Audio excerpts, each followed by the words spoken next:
This site is intended not only for stormwater intervention, but is also intended to serve as an educational site. It helps to educate the community about what stormwater intervention measures can look like and where it can make sense, even in a busy urban corridor in the city of New Orleans. One of the key things is really showing people what's happening with the water. People want to know what's happening, they want to understand it. It helps the public really support this type of work if they understand the system and why it's there and how it works and how it can work in their backyard. The New Orleans Redevelopment Authority is an agency that is innovative, that serves as a catalyst for redevelopment. But what's so special about the Redevelopment Authority is that it honors traditions, honors neighborhoods throughout the city.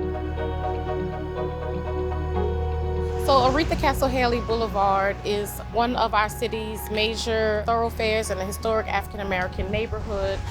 It has been a model for the city in equitable redevelopment and has had great partners, both civic, government partners, and this is an example of that kind of partnership between our New Orleans Redevelopment Authority and the neighborhood that gives everybody what they want and need.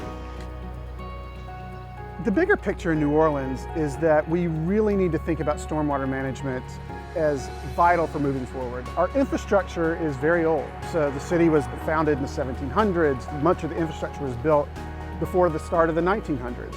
And so green infrastructure really starts to be this way to sort of retrofit and slow down the water so that we don't overburden our existing infrastructure. On our boulevard, we've experienced the changing climate effects creating a water retention issue. And so to have a space like this that's creating innovative solutions allows us to continue doing business and not be interrupted. So more projects like this are really important.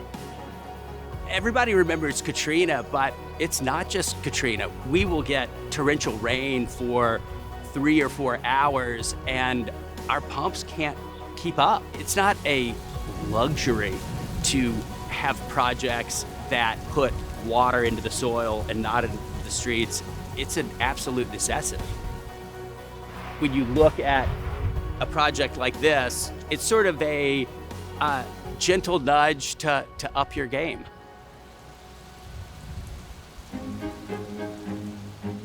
Thinking about how to demonstrate sort of the main principles of stormwater management. The idea here is to really sort of follow the process of how the water moves through the site, where it goes, and make that really apparent to the people who are, visiting the site.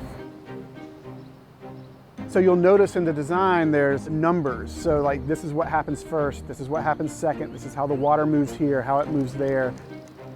The first intervention is collecting water off of the street. Water that falls into the street, drains to the curb, and then you can see there's a curb cut.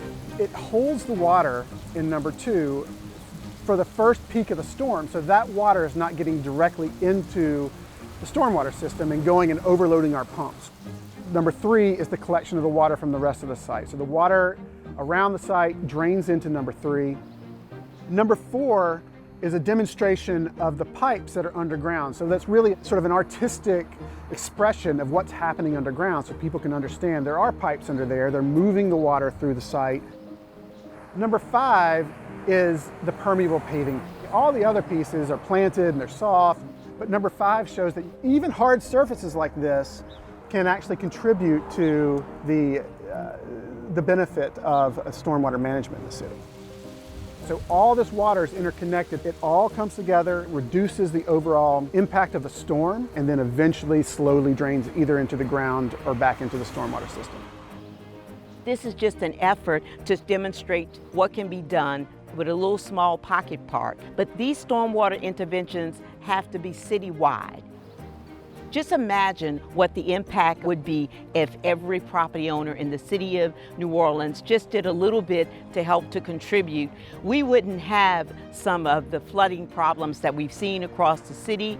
We wouldn't have such a weight on our sewage system, and all of that creates for a better environment and a place where individuals want to live, work, and play.